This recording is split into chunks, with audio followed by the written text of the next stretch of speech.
Dompte-toi toi-même et tu dompteras ta vie. Sagesse stoïcienne. Combien de fois t'es-tu senti prisonnier de tes propres réactions, comme si une part de toi observait l'autre s'agiter sans rien pouvoir faire? Tu veux rester calme, mais la colère monte. Tu veux agir, mais la peur t'enchaîne. Et dans ces instants où tout semble t'échapper, la maîtrise de soi paraît être un idéal lointain réservé à quelques sages oubliés. Pourtant, c'est là que commence la voie stoïcienne. Tu souris peut-être en public, alors qu'en toi, la tempête gronde. Tes émotions dictent ton ton, ton rythme, tes choix. Un mot de trop te blesse, un regard te déstabilise, un échec te hante. Tu crois diriger ta vie alors que tu n'en tiens plus le gouvernail intérieur. Cette perte de contrôle silencieuse épuise ton énergie et brouille ta direction. Et souvent, tu restes seul face à ce désordre intérieur. Tu te dis que c'est normal, que tout le monde lutte contre ses impulsions ou ses distractions. Mais au fond, tu sens qu'il existe une autre manière d'exister, plus claire, plus stable, plus libre. Le stoïcisme ne te promet pas une vie sans émotion. Il t'invite à cesser d'en être l'esclave. Alors combien de temps comptes-tu laisser le hasard décider pour toi? Combien de jours encore remettras-tu ta paix entre les mains des circonstances? La philosophie stoïcienne n'est pas une théorie poussiéreuse, c'est une discipline vivante qui se forge dans les exercices quotidiens. Chaque pensée maîtrisée est un pas vers la liberté intérieure, car tes émotions ne sont pas des ennemis, elles sont des signaux à écouter pour mieux diriger ton esprit. La maîtrise de soi ne consiste pas à réprimer ce que tu ressens, mais à comprendre ce qui en toi choisit d'y céder ou non. Discipline n'est pas austérité. C'est l'art d'ordonner ton âme pour redevenir maître de ta propre vie. Épictète disait « Ce ne sont pas les choses qui troublent les hommes, mais l'opinion qu'ils en ont. » C'est toute la promesse de notre chaîne, le stoïcisme révélé. Te transmettre cette sagesse ancienne pour t'aider à reprendre le contrôle par la trichotomie du contrôle et la routine stoïcienne quotidienne. Ici, chaque mot vise à renforcer ta clarté et ton équilibre intérieur par le développement personnel, enraciné dans la discipline stoïcienne. Si ce que tu entends résonne en toi, abonne-toi à notre chaîne, le stoïcisme révélé, et laisse-nous un like sous cette vidéo. Partage-nous en commentaire ce domaine où tu souhaites regagner ta maîtrise intérieure et fais circuler cette sagesse autour de toi. Ensemble, révélons le calme inébranlable qui sommeille en chacun de nous. Osons entrer dans la première vertu, voir que le chaos extérieur n'est que le reflet du tumulte intérieur. Le stoïcisme commence toujours là où la confusion règne, dans l'esprit. La voie stoïcienne nous invite à reconnaître que ce désordre apparent du monde n'est souvent que l'écho de nos propres jugements. Si tout semble instable, c'est peut-être que notre regard l'est aussi. Avant de chercher à contrôler les circonstances, il faut d'abord apprendre à se gouverner soi-même. Dans le cadre du travail, imagine cette scène. Un collègue remet en question ton projet devant toute l'équipe. Ton cœur s'accélère, ta mâchoire se crispe, les mots te montent aux lèvres. Tu veux répondre vite, fort, pour ne pas perdre la face. Mais au fond de toi, tu sens bien que cette précipitation ne ferait qu'ajouter du bruit au chaos.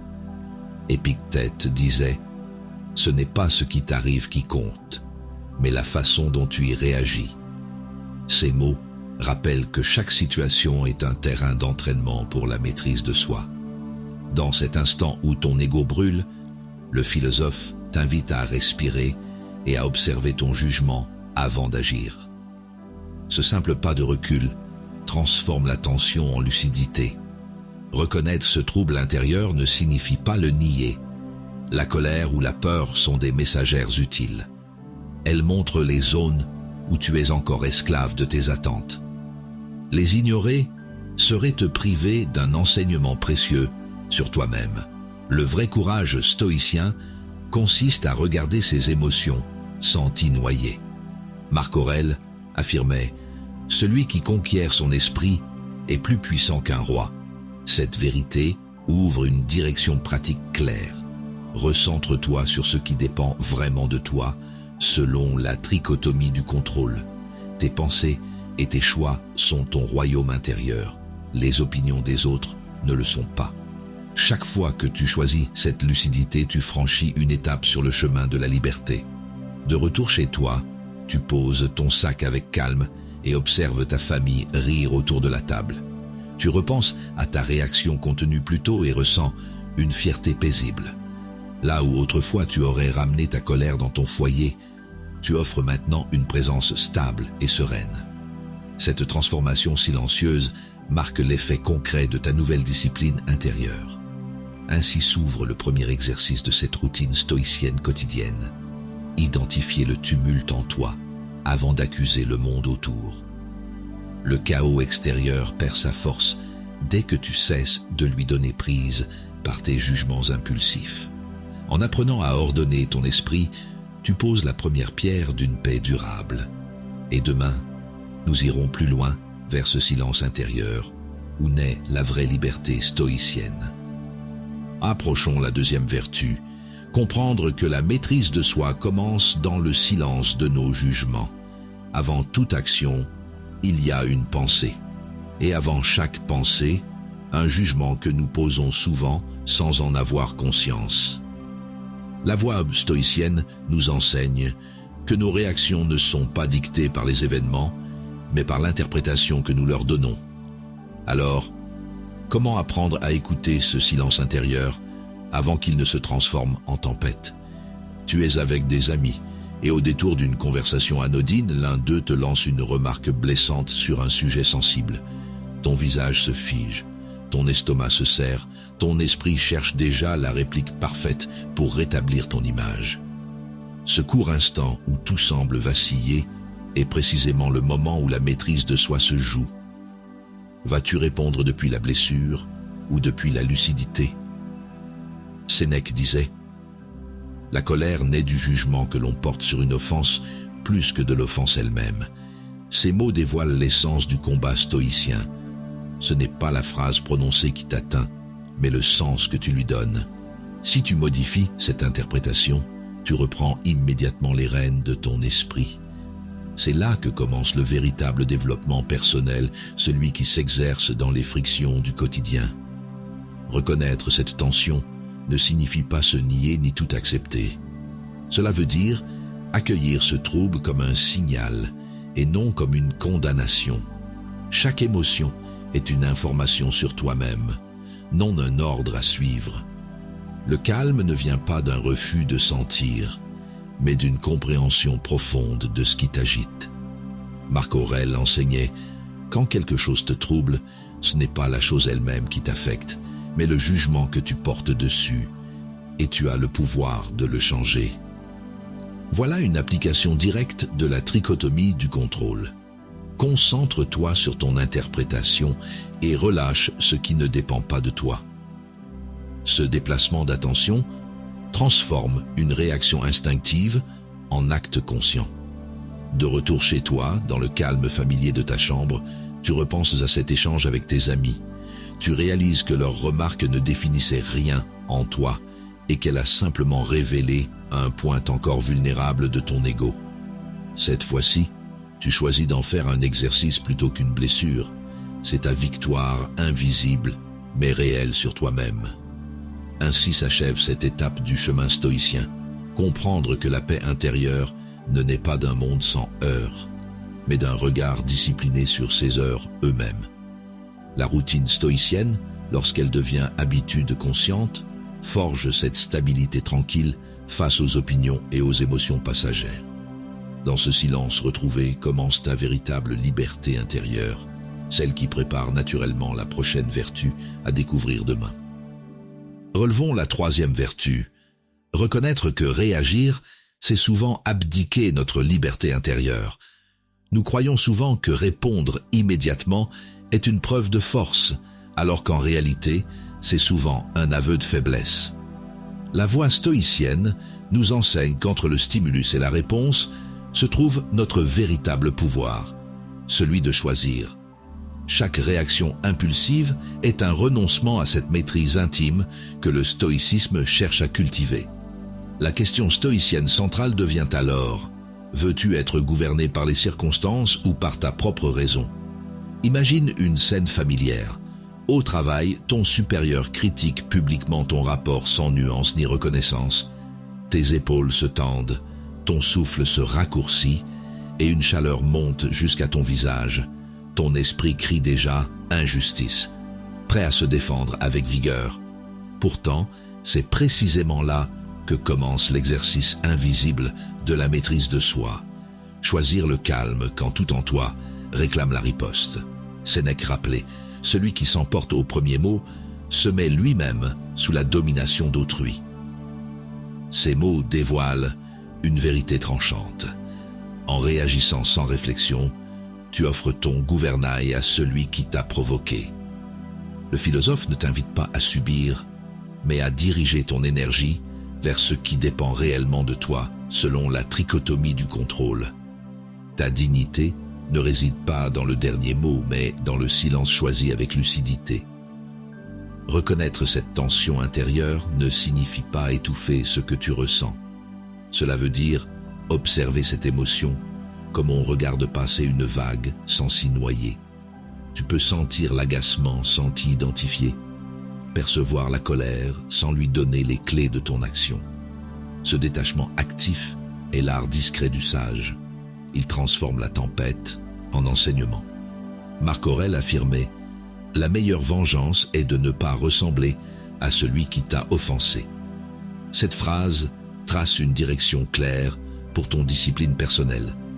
Agir depuis ta raison et non depuis ta blessure.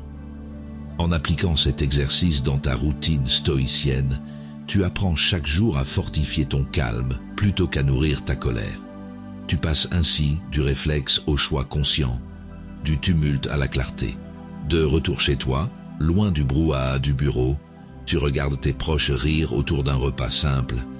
Tu sens encore l'écho du reproche reçu plus tôt, mais il n'a plus d'emprise sur toi. Au lieu de ruminer, tu choisis d'être présent et bienveillant. Ton humeur apaisée diffuse une sérénité nouvelle dans ta famille. Cette transformation silencieuse prouve que la liberté intérieure s'exerce d'abord dans ces petits renoncements au feu de l'ego. Ainsi s'achève cette troisième étape sur le chemin stoïcien. Comprendre que céder à l'impulsion revient toujours à céder sa souveraineté intérieure. La véritable force ne crie pas, elle choisit avec discernement ce qui mérite son énergie. En t'exerçant chaque jour à différer ta réaction, tu entres un peu plus dans l'ordre intérieur cher aux sages antiques. Et demain, nous poursuivrons cette ascension vers une paix plus stable encore, celle où distinguer devient déjà dominer ses émotions.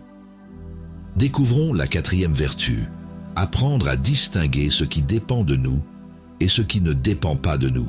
La voie stoïcienne enseigne que la paix intérieure naît d'une distinction claire, celle entre ce qui relève de notre volonté et ce qui échappe à notre emprise.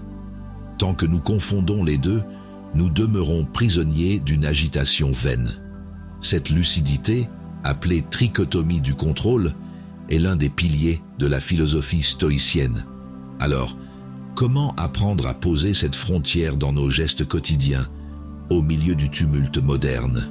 Dans un moment familier du quotidien professionnel, tu présentes un projet auquel tu crois profondément. Mais ton responsable balaye ton idée d'un revers de main, sans écouter jusqu'au bout. Ton ventre se noue, ton souffle devient court, tes pensées s'emballent entre colère et déception. Tu sens poindre le découragement, comme si ton effort n'avait servi à rien. C'est là que commence l'épreuve du discernement intérieur. Épictète expliquait « Fais la distinction entre les choses qui dépendent de toi et celles qui n'en dépendent pas, car les premières sont libres par nature, les secondes sont esclaves. » Ces mots tracent une ligne invisible mais cruciale dans l'esprit. La réaction instinctive pousse à blâmer l'autre ou le sort, la sagesse invite à te recentrer sur ta réponse, sur ton attitude face au refus. C'est ici que s'exerce la première forme de liberté stoïcienne. Reprendre la maîtrise de soi avant que la situation ne t'emporte. Reconnaître cette émotion ne signifie pas l'étouffer. Elle te montre seulement où tu avais placé trop d'attentes dans le regard d'autrui. Tu peux éprouver la frustration sans t'y identifier, sentir l'amertume sans lui céder ton pouvoir intérieur. Ce retour vers toi est déjà un acte de discipline silencieuse et une étape réelle du développement personnel. Marc Aurèle enseignait « Que le vent emporte ce que tu ne peux retenir et concentre-toi sur ton propre gouvernail ». Cette phrase ouvre une voie pratique pour appliquer la trichotomie du contrôle. Investis ton énergie dans tes choix, non dans leurs résultats. C'est l'essence même de ta routine stoïcienne quotidienne. Chaque matin, te rappeler ce qui dépend vraiment de toi pour éviter de gaspiller ton calme dans des batailles inutiles. De retour dans un contexte intime, loin du bureau, tu observes en silence un proche contrarié par un imprévu domestique. Autrefois, tu aurais partagé sa tension instinctivement. Aujourd'hui, tu respires avant de parler et choisis des mots apaisants plutôt que des reproches réflexes. Tu constates alors qu'en maîtrisant ta propre réaction, tu influences positivement toute l'atmosphère autour de toi. Ce changement discret devient une victoire tangible sur le désordre émotionnel collectif. Ainsi se conclut cette 4e étape du chemin stoïcien. Comprendre que distinguer revient déjà à libérer son esprit. Ce tri intérieur entre ce qui est nôtre et ce qui ne l'est pas fonde toute stabilité durable. En cultivant chaque jour cette lucidité dans ta routine mentale, tu affûtes ta sérénité comme une arme douce contre le chaos extérieur. Demain, nous avancerons encore vers cet état où même les attentes s'évaporent, devant une paix devenue inébranlable. Avançons vers la 5e vertu, trouver la paix quand nos attentes se dissipent comme la brume du matin. Nous croyons souvent que la sérénité vient lorsque tout se déroule comme prévu, mais c'est une illusion douce et dangereuse. La voie stoïcienne nous apprend que la paix véritable naît lorsque nous cessons d'exiger du monde qu'il obéisse à nos désirs. Tant que nos attentes gouvernent notre humeur, nous restons esclaves de l'imprévisible. La question stoïcienne devient alors « Comment demeurer calme quand le réel défait nos plans sans prévenir ?» Imagine une scène familière. Tu attends un message important, une réponse décisive à un projet ou à un lien affectif. L'écran reste muet, le silence s'étire et tu sens monter cette tension mêlée de doute et de frustration. Ton esprit s'agite, cherchant des explications ou des fautes imaginaires. À cet instant, ton équilibre intérieur vacille sous le poids de ce que tu crois mériter. Sénèque affirmait « Celui qui s'attend à tout ne sera jamais déçu de rien ». Ces mots condensent la sagesse du stoïcisme. Plus nos attentes sont rigides, plus notre esprit se brise à leur contact. Le philosophe ne prône pas l'indifférence, mais l'adaptation. Apprendre à accueillir ce qui vient sans y projeter d'exigence. Ainsi se forge peu à peu la maîtrise de soi, non pas dans le contrôle du monde, mais dans l'accord avec sa nature changeante. Reconnaître ce trouble intérieur ne signifie pas nier ton désir ou ta peine. Il s'agit plutôt de voir que cette souffrance vient moins du silence extérieur que de ton attachement à un scénario précis. En observant ce décalage entre ce que tu voulais et ce qui est, tu découvres la racine même de ton agitation. Ce regard lucide marque déjà le début d'un apaisement véritable. Marc Aurèle enseignait « Accueille ce qui t'arrive avec amour, car cela fait partie du tissu du destin ». Cette invitation n'est pas fataliste, elle est libératrice. Elle t'oriente vers une discipline intérieure fondée sur la confiance plutôt que sur le contrôle. En pratiquant cette souplesse chaque jour dans ta routine stoïcienne, tu apprends à transformer tes déceptions en exercice d'acceptation consciente. La vie cesse alors d'être une lutte contre les vagues pour devenir un art du mouvement fluide. De retour dans les transports, coincé parmi des visages pressés et des retards inévitables, tu observes ton ancienne impatience pointer le bout du nez. Mais cette fois-ci, tu souris doucement devant l'ironie de la situation et choisis simplement d'écouter ta respiration au lieu de te plaindre intérieurement.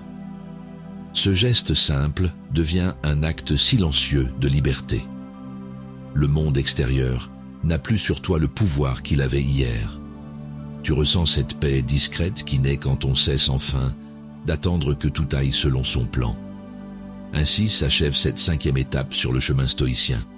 Comprendre que la tranquillité ne dépend pas des circonstances, mais de notre rapport à elles. Quand les attentes se dissolvent comme brume au matin, l'esprit retrouve sa clarté originelle.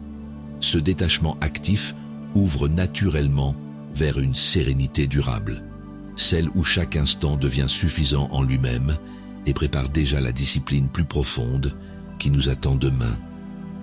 Retrouvons la 6e vertu, forger la discipline comme une amitié durable avec notre propre esprit. La voie stoïcienne n'est pas un idéal lointain, mais une pratique quotidienne où chaque pensée devient un terrain d'entraînement. La question essentielle demeure: comment transformer la contrainte en constance et la rigueur en liberté? Dans le stoïcisme, la discipline n'est pas synonyme de dureté, mais d'accord profond avec soi-même. C'est l'art de se tenir droit intérieurement, même lorsque tout vacille autour de toi. Imagine une scène familière au travail, les tâches s'accumulent, les notifications s'enchaînent et ton esprit se disperse entre urgence et lassitude. Tu promets de rester concentré, mais ton attention glisse vers des distractions sans importance. Le découragement monte à mesure que ta to-do list s'allonge et que ta motivation s'effrite. Tu ressens cette tension entre ce que tu veux accomplir et ce que tu parviens réellement à faire. Voilà le champ d'entraînement de ta discipline intérieure. Sénèque disait « La constance est la plus noble des vertus, car elle fait des jours semblables des victoires répétées. » Ces mots rappellent que le progrès ne vient pas d'un exploit isolé, mais de l'effort répété dans l'ombre. Dans cette perspective du développement personnel, chaque moment où tu choisis de persévérer plutôt que céder au confort renforce ton esprit. La stabilité naît moins du talent que du retour quotidien à ton intention première. Reconnaître ta fatigue ou ton découragement ne signifie pas faillir. Cela prouve simplement que tu es humain face à l'effort soutenu. Le stoïcien ne cherche pas à supprimer ses faiblesses, mais à les apprivoiser jusqu'à en faire des alliés silencieuses. Tu peux être épuisé sans abandonner, lent sans renoncer, hésitant sans fuir ton chemin. Cette lucidité bienveillante transforme la discipline en dialogue intérieur plutôt qu'en tyrannie mentale. Marc Aurèle affirmait « Ce qui empêche l'action devient l'action elle-même. Ce qui fait obstacle sur ta route devient ta route. » Ces mots contiennent toute la sagesse pratique de la routine stoïcienne. Utiliser chaque résistance comme un exercice d'équilibre intérieur. Le stoïcien ne fuit pas les obstacles. Il les intègre à sa formation morale pour y aiguiser sa patience et son discernement. Ainsi naît une force tranquille qui ne dépend plus des circonstances extérieures pour exister. Et lorsque tu rentres chez toi après cette journée chargée, le décor change mais la pratique demeure. Ta famille te sollicite, les bruits t'entourent et pourtant tu prends le temps d'écouter avant de répondre, d'observer avant de juger. Ce calme conscient inspire ceux qui t'entourent sans que tu aies besoin de prêcher quoi que ce soit. Là où autrefois la fatigue aurait nourri l'irritation, tu offres maintenant une présence apaisée, preuve tangible de ta maîtrise retrouvée. Ainsi se clôt cette 6e étape sur le chemin stoïcien, comprendre que la discipline n'est pas un carcan, mais une alliance durable avec ton propre esprit. Elle te relie à ce centre stable qui résiste aux tempêtes du monde moderne. En cultivant jour après jour cet accord intérieur par tes exercices mentaux et tes choix lucides, tu avances vers cette sérénité active promise par les sages anciens, celle où chaque instant devient une victoire silencieuse sur toi-même et prépare naturellement la liberté intérieure du dernier chapitre à venir. Plaçons la lumière sur la 7e vertu, habiter chaque instant comme un exercice de liberté stoïcienne. La voie stoïcienne atteint ici son sommet, vivre chaque moment non comme une réaction, mais comme un choix conscient. Habiter l'instant présent, c'est refuser que le passé t'empoisonne ou que l'avenir t'emprisonne. La véritable maîtrise de soi n'est pas une tension constante, mais un relâchement lucide face à ce qui est. Alors, comment transformer le simple fait d'exister en exercice vivant de liberté intérieure? Dans un commerce bondé, quelqu'un te bouscule sans s'excuser et tu sens cette étincelle d'agacement monter. Ton corps se raidit, ton souffle se bloque et tes pensées cherchent déjà une justification à ta colère. Ce moment apparemment banal devient une scène d'entraînement invisible où ton esprit peut soit s'enflammer, soit rester clair. L'exercice stoïcien commence ici. Vois-tu dans cet incident un affront ou une opportunité de t'observer? Épictète expliquait. Souviens-toi qu'il ne dépend pas de toi que les autres te heurtent, mais bien de toi de ne pas t'en offusquer. Ces mots révèlent l'essence du stoïcisme pratique. La paix ne se conquiert pas à coup de victoire extérieure, mais par la vigilance intérieure. Ce n'est pas l'événement qui trouble ton âme, mais le jugement que tu portes sur lui. En changeant ce regard, tu appliques concrètement la trichotomie du contrôle, et ton irritation perd aussitôt sa force. Reconnaître ce réflexe émotionnel ne signifie pas le nier ou s'en vouloir. Il s'agit plutôt de comprendre que chaque réaction impulsive est une invitation à revenir à soi. Tu peux sentir la tension sans t'y attacher, observer ton trouble sans te définir par lui. Cette distance consciente entre l'émotion et toi-même devient déjà une victoire silencieuse sur l'agitation quotidienne. Marc Aurèle affirmait « Ne perds plus ton temps à discuter sur ce que doit être un homme bon. Contente-toi d'en être un. » Cette phrase trace une direction simple et exigeante. Fais de chaque instant vécu un acte d'alignement avec ta raison et ta vertu.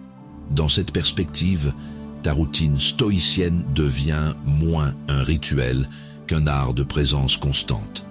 Respirer avant d'agir, réfléchir avant de parler, choisir avant de juger.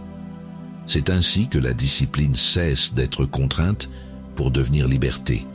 De retour dans un espace intime, tu éteins enfin les lumières et t'assois quelques minutes dans le silence familier. Tes pensées ralentissent, ton souffle s'approfondit et tu repasses mentalement les instants du jour où tu as su garder ton calme là où autrefois tu aurais explosé. Cette conscience paisible n'a rien d'héroïque. Elle est simplement claire, stable, vivante. Tu comprends alors que ce calme n'était pas au bout du chemin. Il était déjà là dès que tu as choisi d'habiter pleinement le présent. Ainsi s'accomplit cette transformation intérieure. Tu n'attends plus la paix des circonstances, mais tu l'incarnes dans tes gestes les plus simples. La discipline devient amitié avec toi-même, non combat contre tes émotions. En pratiquant cette vigilance douce au fil des jours, tu découvres que la liberté n'est pas ailleurs, elle réside dans chaque respiration consciente que tu offres au monde. Cette 7e vertu clôt le cercle du chemin stoïcien tout en ouvrant une route sans fin vers plus de clarté intérieure. Habiter chaque instant comme un exercice vivant de sagesse revient à transformer ta vie entière en méditation active. Chaque seconde devient alors terrain d'apprentissage pour le développement personnel, non par effort, mais par présence. Et dans cette lumière tranquille, la philosophie cesse d'être théorie pour devenir art de vivre librement, ici et maintenant. Le chemin que tu viens de parcourir t'a conduit bien au-delà des simples notions de théorie. Tu as expérimenté la transformation stoïcienne dans ce qu'elle a de plus concret. La lucidité face à tes émotions, le discernement dans tes jugements et la présence tranquille au cœur du tumulte. Chaque épreuve traversée a fortifié ta maîtrise de soi, chaque réflexion a affûté ta discipline. La voie stoïcienne t'a appris que le monde extérieur n'est pas ton ennemi. Il est le miroir fidèle de ton ordre intérieur. Ce regard clair sur la trichotomie du contrôle, ce qui dépend, ce qui ne dépend pas, et ce qui dépend partiellement de toi, te permet désormais d'agir avec sagesse plutôt que de réagir sous l'impulsion. Tu découvres alors une nouvelle réalité, celle d'un esprit stable, capable de rester paisible là où autrefois il s'agitait. La philosophie stoïcienne, loin d'être une abstraction, devient ici un art de vivre incarné dans chaque geste. Marc Aurèle nous rappelle « L'obstacle sur le chemin devient le chemin ». En appliquant cette maxime, tu comprends que les résistances du quotidien sont autant d'occasions d'affermir ta vertu et ton indépendance intérieure. Dans cet espace silencieux entre stimulus et réponse se trouve toute ta liberté, celle d'un être en marche vers son propre équilibre par un développement personnel fondé sur la sagesse pratique et la constance. Ici, dans notre communauté du stoïcisme révélé, nous avançons ensemble sur cette route sans fin vers plus de clarté intérieure. T'abonner, commenter ou partager ces réflexions n'est pas un simple acte numérique. C'est un engagement à poursuivre ton entraînement spirituel aux côtés d'autres chercheurs de paix. Chaque interaction devient un exercice d'attention bienveillante. Chaque mot échangé, un rappel de notre routine stoïcienne commune. Ensemble, nous faisons vivre cette école moderne de sagesse où la parole éclaire l'action et où l'action affine l'âme. Souviens-toi enfin que la sagesse n'est pas un sommet à atteindre, mais une direction à maintenir. Continue à marcher sur la voie stoïcienne comme on respire, avec calme, régularité et discernement. Car vivre selon le stoïcisme, c'est faire de chaque instant une occasion de progrès intérieur. Non pour devenir parfait, mais pour demeurer présent, libre et lucide au cœur même du monde.